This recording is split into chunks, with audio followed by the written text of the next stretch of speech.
Assalamualaikum warahmatullahi wabarakatuh. Wassalamu Muhammad sallallahu alaihi wasallam berhati-hati masyaallah samiin wasallam kitab Zainal Abidin wasallam Said Muhammad bin Ali wasallam ba'ana umatin wasallam mahatina sekian malam ta'ala bini wa lillahi ta'ala lahumul fatihah.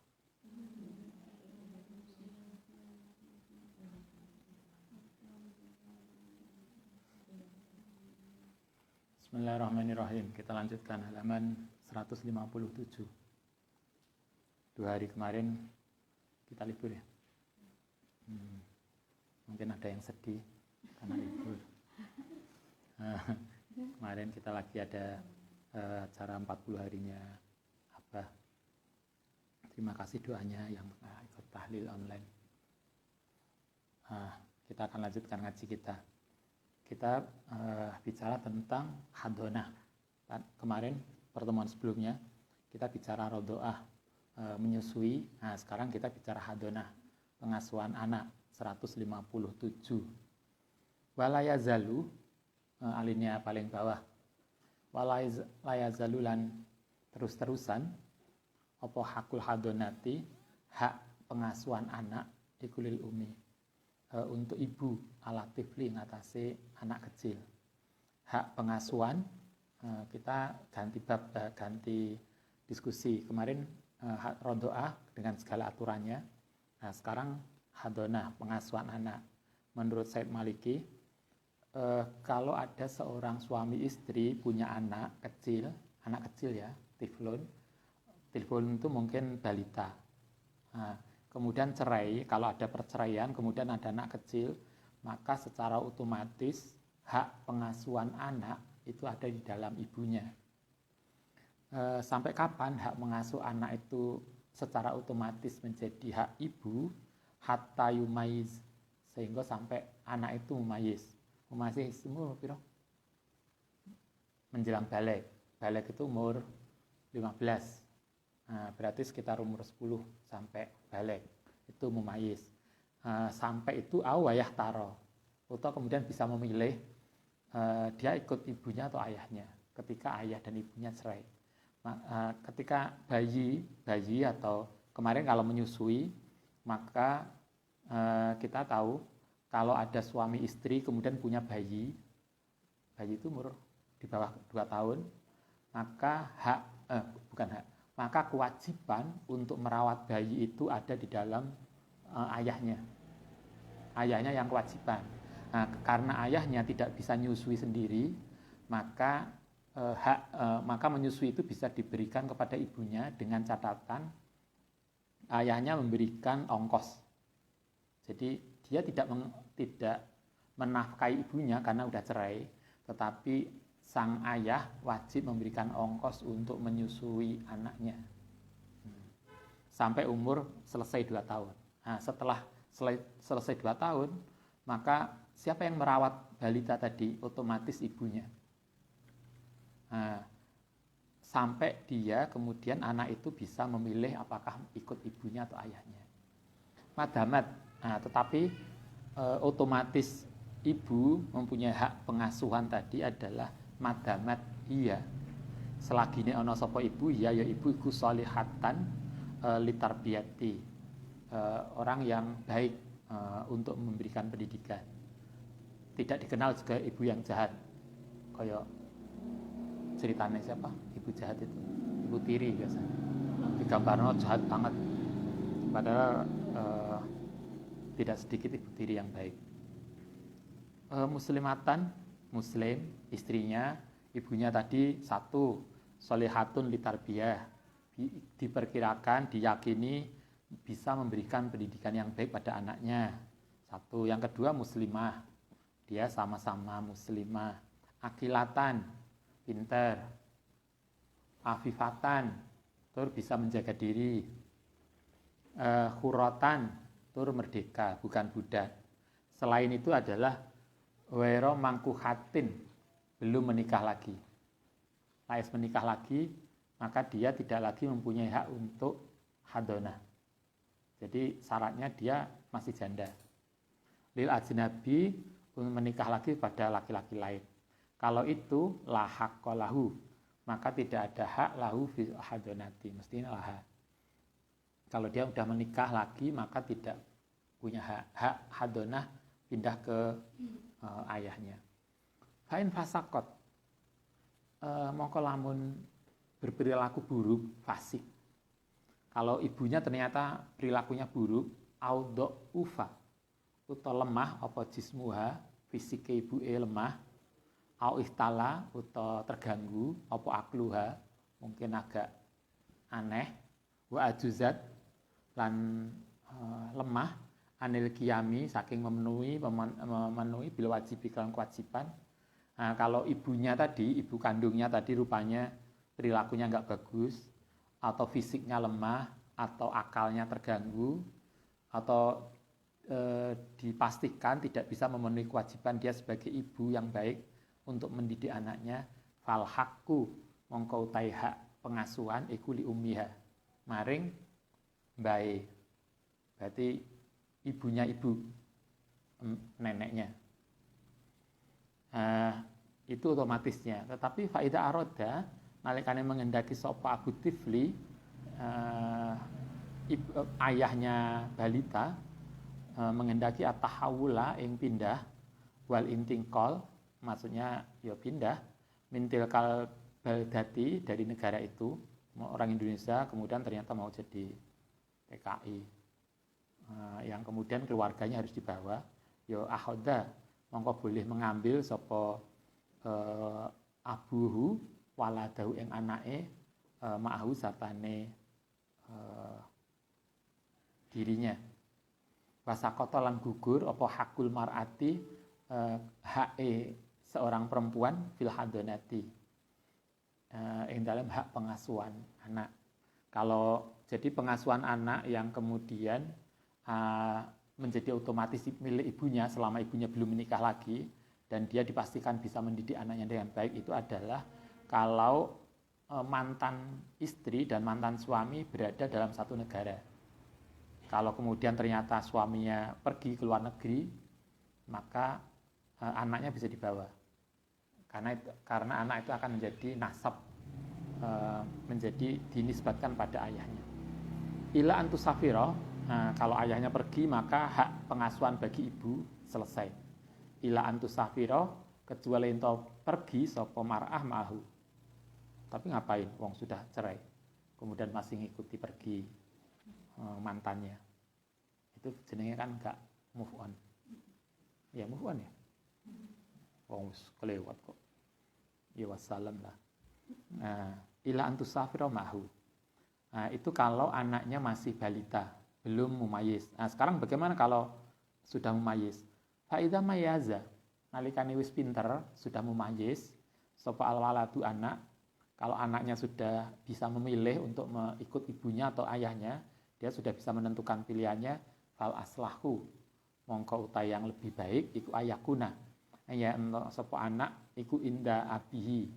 Kalau anak laki-laki, kata Syed Maliki, kalau anak laki-laki, kalau dia sudah pinter, hendaknya anak laki-laki ikut ayahnya. Anak perempuan ikut ibunya. Itu sarannya begitu. Tapi kalau mau milih ya silakan juga. Misalnya anak perempuan pengen dekat ibu ayahnya, ya nggak apa-apa, itu juga ayahnya. Tapi kalau di sini yang lebih baik anak laki-laki ikut bapaknya, wal bintu utai anak perempuan ikut inda ummiha, ngikuti ibu. Kenapa untuk kok begitu? Lihat ta'alama, supaya bisa jadi belajar. Sapa asabiyu, anak tadi, akmalari jali ing pekerjaan laki-laki. Sehingga anak laki-laki tadi, karena diasuh ayahnya, maka dia tahu pekerjaan laki-laki. Begitu juga anak perempuan, karena diasuh ibunya, dia tahu tugas seorang perempuan. Wasobiatu utawi supaya bisa belajar sapa sobiatu, akmalan nisa'i ing pekerjaan perempuan. Itu prinsipnya. Jadi hadonah, pengasuhan anak itu secara otomatis ketika anak itu masih balita, dia menjadi hak ibu. Kalau kemudian sudah dewasa, sudah bisa memilih, maka anak dipersilahkan untuk memilih. Boleh milih ibunya atau milih ayahnya. Tapi disarankan yang laki-laki bisa sama ayahnya, yang perempuan sama ibunya. Sehingga kemudian mereka menjadi mudah untuk belajar bagaimana tugas laki-laki dan pekerjaan perempuan. Wa minal musibati, lan iku termasuk bencana, mau tei barang yako kang terjadi al yauma ing dalam hari ini baina kasirin ing dalam sebagian besar minal abai wal ummahati, dari laki-laki ayah dan ibu, iku apa minal khusumati, saking percekcokan, kata Said Maliki, yang sering terjadi itu mantan istri dan mantan suami itu kemudian tidak membicarakan hak pengasuhan secara baik-baik. Biasanya kemudian lewat pengadilan atau main kasar. Minal khusumati wa tarafu'i, dan memperbesar fi amril auladi, ing dalam perkara anak, ilal hukami azulmati, maring hukum yang dolim. Biasanya masuk pengadilan. Sering itu terjadi perceraian, kemudian hak anak digugat di pengadilan, sampai kemudian mantan ibunya, karena hak anak dipakai oleh ayah, mantan istrinya nggak boleh nyambangi blas. Sebaliknya juga gitu. Kita dengar saya kira neng TV sinetron katanya Yuni. Jadi cerai, suami istri cerai, kemudian hak anak dibawa ibunya, maka mantan suaminya tadi, ayahnya, dia dengan mantan suaminya memang mantan, tapi kan antara mantan suami dengan anaknya kan nggak ada mantan, kan tetap ayah kandung dan anak kandung. Tapi karena di pengadilan kemudian yang terjadi adalah ayahnya tidak boleh nyambangi, lain nyambangi didenda. Lain film, bukan sinetron. Sering itu. Kata Said Maliki, ini loh yang terjadi masalahnya. Sering kemudian mantan suami istri yang cekcok tadi justru kemudian tidak membicarakan. Kan cerai oke lah, cerai itu kan urusannya orang tua, suami istri. Tapi soal anak kan anak mereka berdua, tetepan. Karena itulah mestinya itu bisa dibicarakan dengan baik-baik. Bagaimana pengasuhannya, karena bagaimanapun itu anak mereka berdua. Nah, kadang kita tidak begitu. Yang terjadi adalah kemudian masuk ilal hukamil dulmati, atau ilal juhali, maring hukum yang tidak sesuai bima anzalallah, sesuai dengan apa yang ditetapkan Allah. Fatadhabu, kemudian hilang. Karena itu apa al-muru'atu, sikap muru'ah, wayako'u, kemudian terjadi apa al-khilafu, perbedaan. Yang muncul kemudian bukan kemudian menjaga sikap baik, bagaimana walaupun suami istri telah cerai tetapi anaknya tetap sukses. Enggak. Kemudian yang terjadi adalah adhabul muru'ah, sikap perilaku baik tadi, bagaimana ngomong anak itu hilang. Kemudian yang terjadi adalah perbedaan. Walaya masiluna, dan tidak memperhatikan sapa mereka qaulu azza wa jalla wala tansaul fadla bainakum. Allah Ta'ala mengatakan wala tansauna, dan jangan melupakan sapa sira al fadla ing keutamaan bainakum. Mestinya mereka tetap harus memperhatikan amanah yang diberikan Allah, yaitu anaknya. Mereka bisa selesai cerai, berpisah karena alasan tertentu, tapi amanah yang diberikan Allah itu jauh lebih penting untuk mereka hadapi. Kalau enggak begitu biasanya dibalik. Begitu cerai, bapaknya mbuh nondi, minggat, terus anaknya dititipno ibuke, padahal anaknya 5. Sementara ibunya dulu ketika nikah nggak boleh kerja. Bisa begitu cerai, mereka dibeleki anak 5, suaminya nggak tahu kemana, nikah lagi. Ini kan mereka udah nggak peduli anaknya. Itu yang nggak benar. Karena bagaimanapun itu ada darah dagingnya sendiri. Karena Allah mengatakan walatan saul fadla bainakum. Jangan lupakan itu. Anakmu adalah amanah yang diberikan. Walaupun suami istrinya pisah, tapi anak itu tetap anak. Nggak ada mantan anak. Innallaha, sunna Allah Ta'ala bima ta'maluna basir. Babi kasratin nazai, itu satu problemnya. Sering terjadi justru tidak dibicarakan baik-baik, tapi malah masuk pengadilan.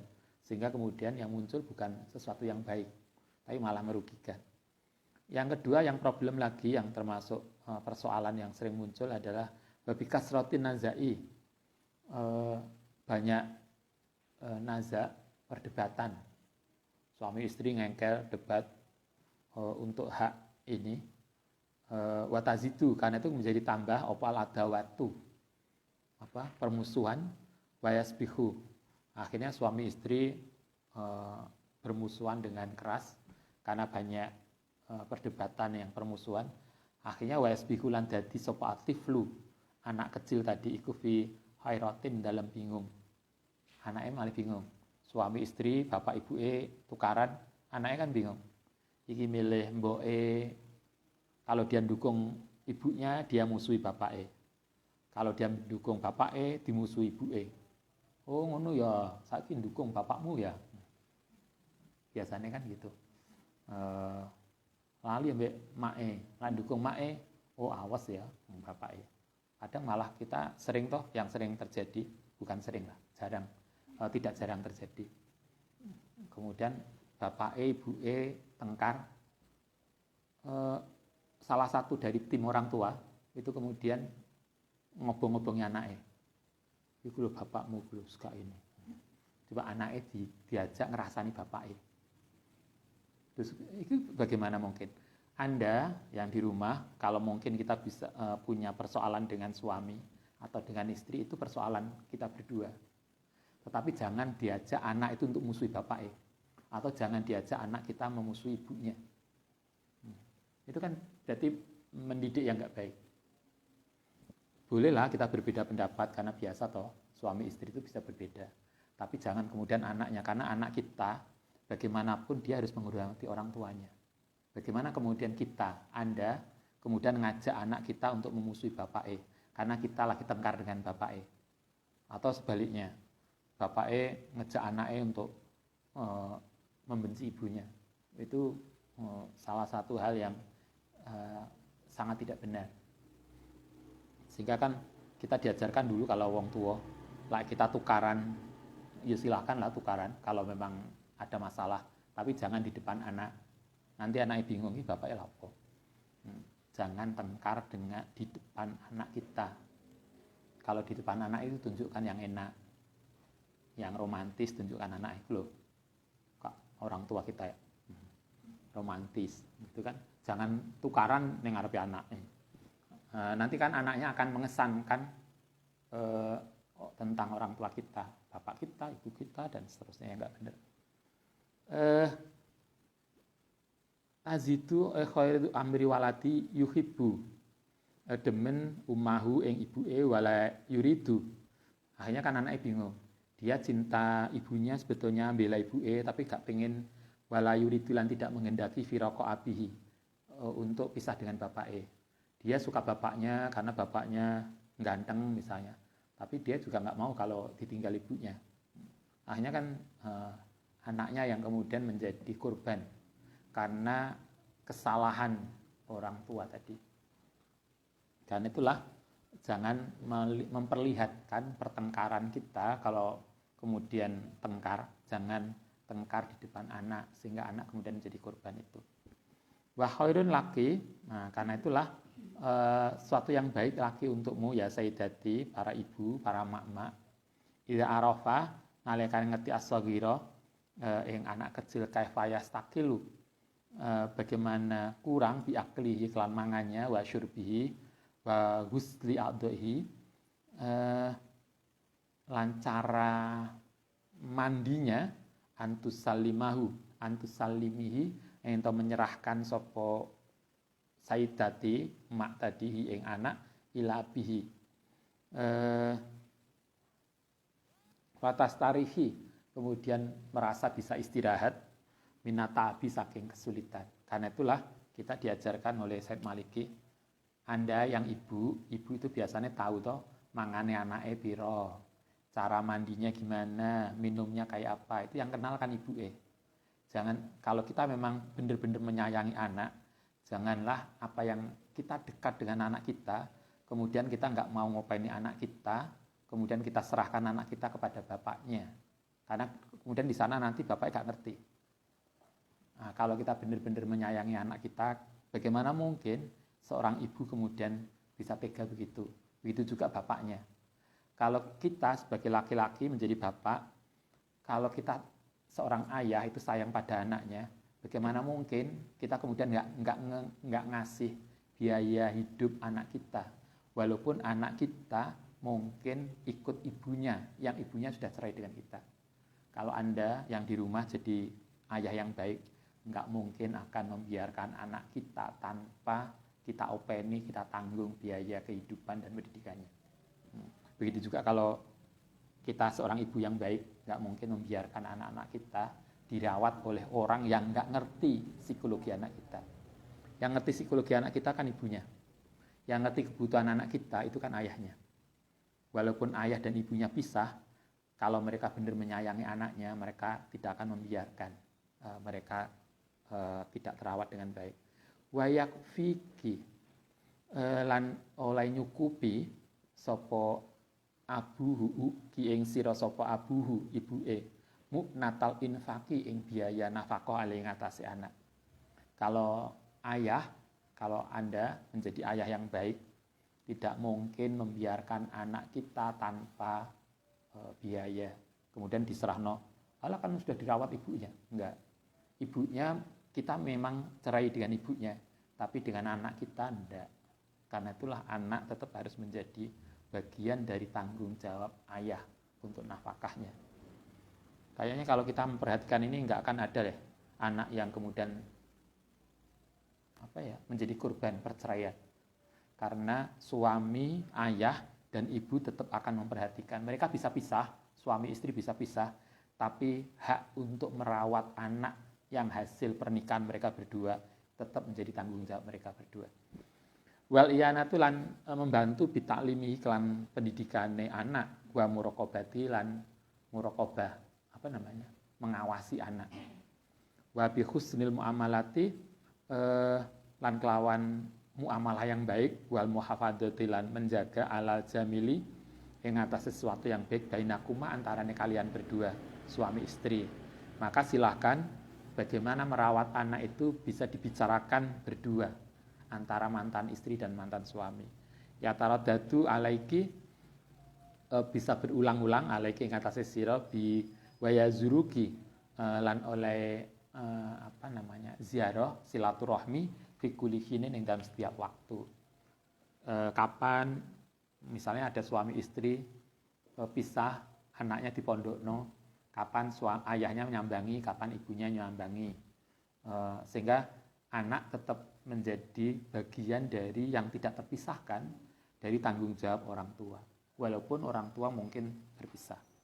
Wala adba, lan tidak ada celah, wala lauma dan tidak ada salah, alaiki ngatasi siro para mak-mak, idza tazawwajti, ketika engkau menikah lagi ba'da adail muhimmati, setelah memenuhi kewajiban yang penting tadi, mendidik anak.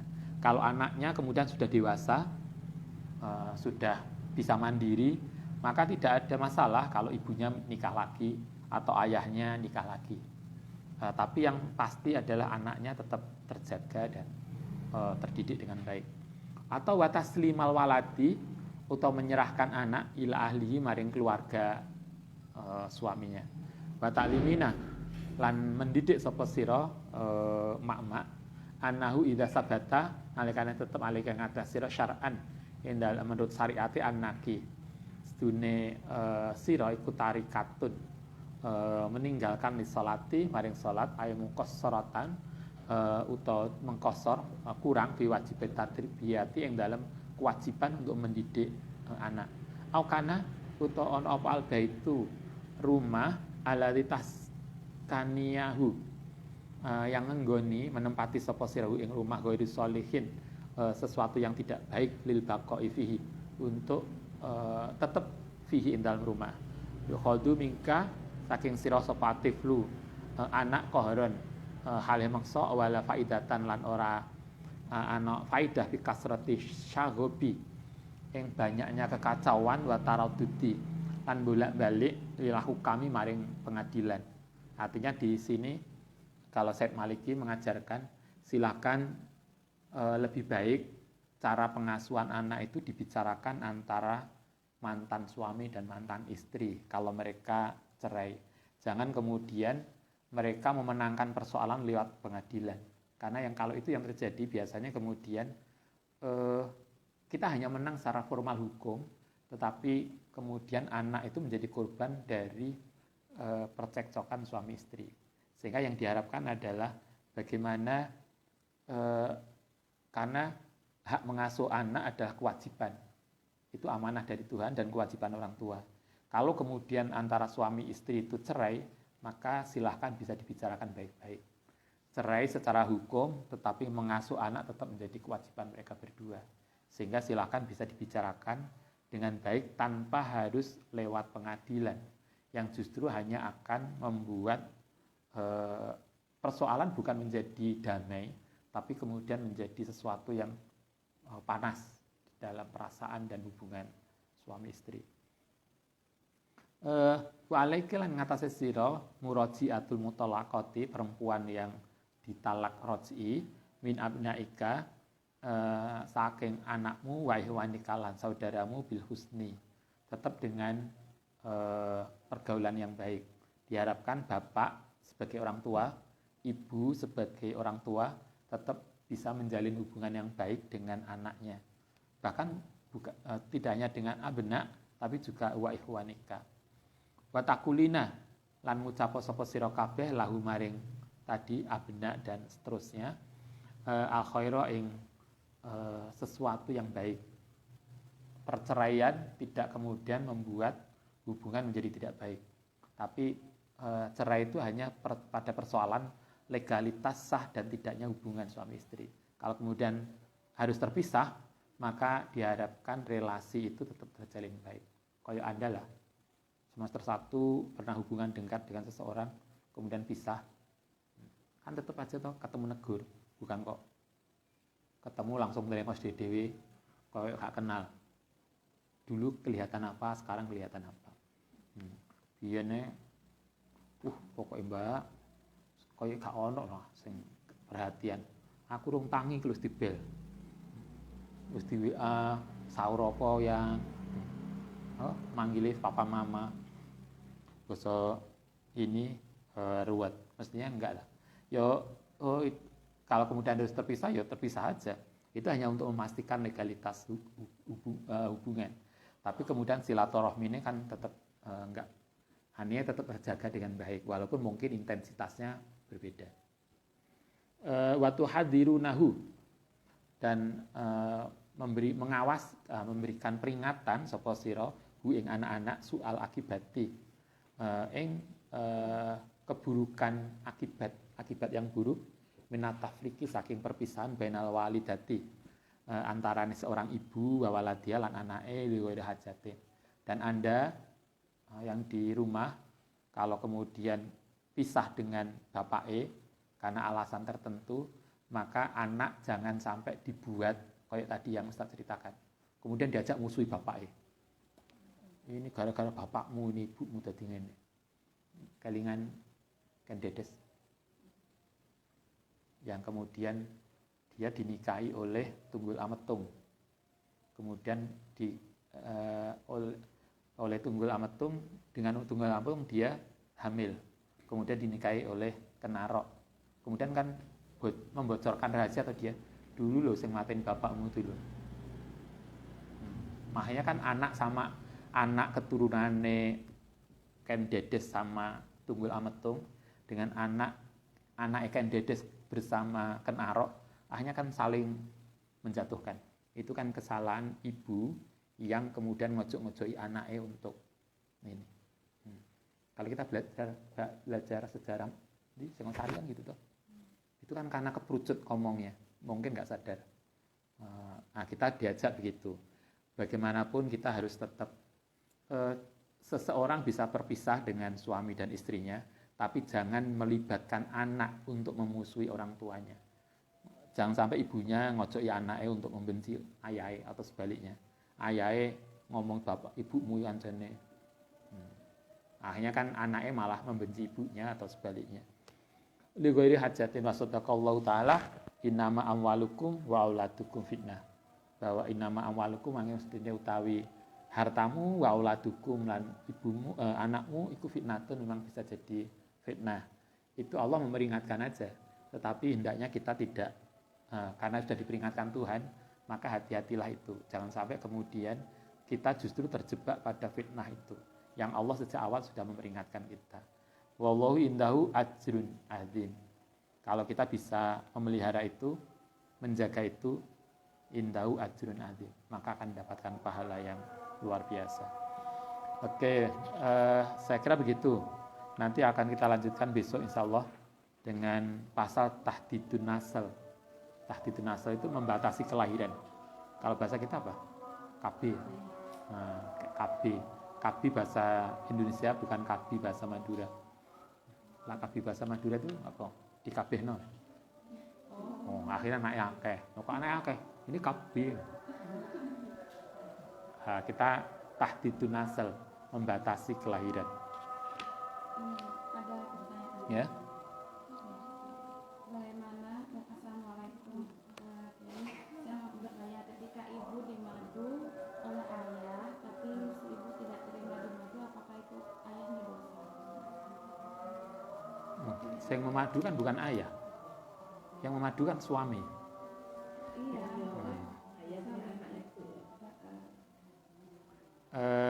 Suaminya nikah lagi, kemudian Istrinya nggak tak terima. Apakah suaminya itu berdosa? Kita masih belajar dulu yang awal itu, seorang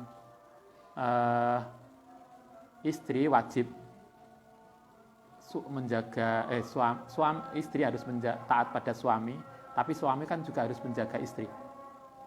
Karena itulah dari konsep antum libasul lahuna wa hunna libasul lakum itulah, kemudian kalau ada seorang suami harus menikah lagi, itu kalau di undang-undang perkawinan itu harus ada izin istri. Izin tidak lisan, tapi izin tertulis di atas materai 12.000. Karena untuk menguatkan, bukan hanya cukup 6.000. Nah, tapi artinya begitu. Jadi mestinya kalau menurut Ustadz mestinya suami tadi bisa nego lah dengan istrinya kalau memang dia mau menikah lagi. Mungkin bergaining kalau saman mau tanda tangan, izinkan kamu saya kasih rumah baru, mobil baru, tunjangan baru, mungkin begitulah. Tapi itu mestinya dibicarakan. Jadi bukan ini, bukan kemudian ada salah satu yang memaksa. Saya kira kok begitu. Oke lah. Oh masih ada.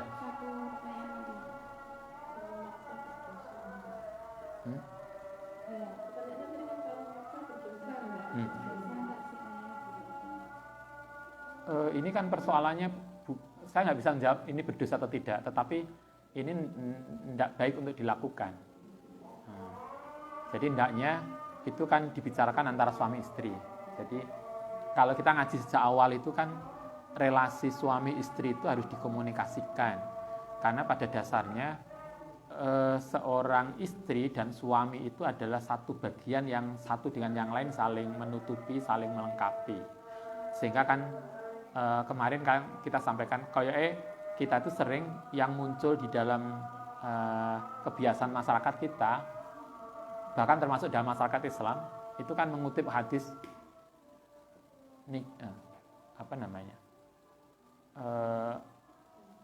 ad-dunya mata wa khairu mata'iha armatus solihah.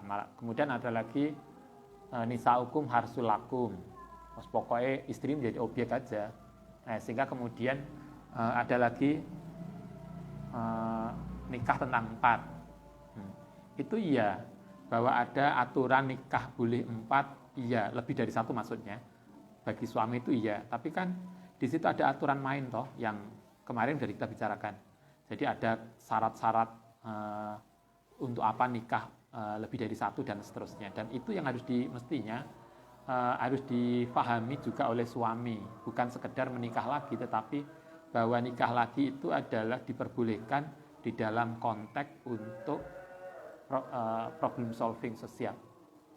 Jadi menjadi memberikan solusi atas problem sosial, yaitu ekonomi dan masyarakat. Kalau tidak, maka berarti sesungguhnya itu tidak memenuhi syarat rukun pernikahan yang poligami. Ini terakhir, apakah boleh sholat qada itu 3 waktu, misalkan zuhur, asar, maghrib, karena perjalanannya jauh? Maksudnya kodok gimana? Mengkodok sholat sampai Kalau karena perjalanan. Kalau perjalanan, kita misalnya Anda perjalanan jauh dari Banyuwangi ke Jakarta, naik kendaraan darat, jajal tol anyar, misalnya toh dari Jakarta ke Banyuwangi lewat tol, boleh nggak dikodok? Saran Ustadz nggak kodok, tapi dijamak. Jamak duhur dengan asar, maghrib dengan isya. Jadi bukan kodok. Nah, kalau jamak, maka sebelum kita misalnya duhur sama asar, maka ketika waktu duhur karena kita tidak istirahat, maka kemudian dijamak nanti di asar. Asar, maka niat sebelumnya waktu duhur, niat jamak takhir sholat duhur dan asar. Niat di waktu awal itu harus ada, karena kalau tidak ada niat maka jadi yang kodok. Kita tidak disarankan kodok, sarannya adalah jamak, sehingga asar dengan maghrib tetap diakui. Karena kalau tidak maka berarti meninggalkan sholat tentu ada konsekuensinya. Jadi duhur sama asar dijamak, maghrib sama isya dijamak, kemudian subuh. Jadi sholatnya menjadi 3 waktu. Jadi bukan kodok, tapi dijamak. Oke, saya kira begitu. Jadi pertanyaan yang lain tentang sholat nanti aja banyak. Mudah. Malam minggu aja. Oh iya, nanti malam minggu kita menikmati pertanyaan-pertanyaan. Baik, yang terjawab sekarang berarti soal kodok. Jadi bukan kodok ya, tapi jamak. Bisa jamak takdim, bisa jamak takhir. Tapi Ustadz menyampaikan kalau di jamak takhir harus ada niat di waktu pertama untuk niat jamak takhir. Jamak takhir itu nanti bisa jamak qashar atau jamak saja. Beda loh ya. Kalau jamak saja itu hanya dikumpulkan tetap rokaate.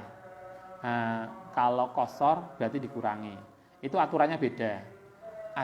Kita itu boleh jamak kalau misalnya Anda biasa jamaah, kemudian dari gedung C kono udan deres, mulai subuh sampai isya udan. Terus katanya musola itu saya biasanya jamaah Ustaz, tapi ini ternyata ini ada hujan lebat sehingga saya nggak bisa ke musola untuk jamaah. Maka boleh jamak, tapi nggak boleh qashar. Boleh jamak tok, tapi nggak qashar.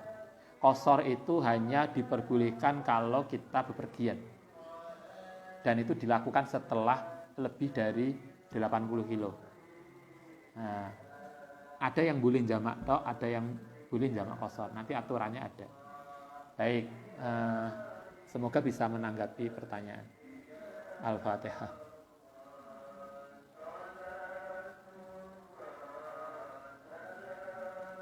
Rabbana fa'alna bima alamtana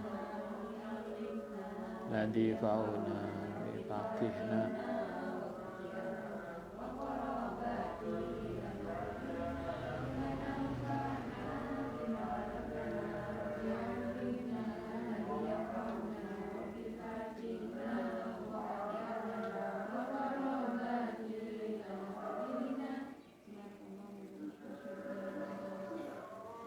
Assalamualaikum warahmatullahi wabarakatuh.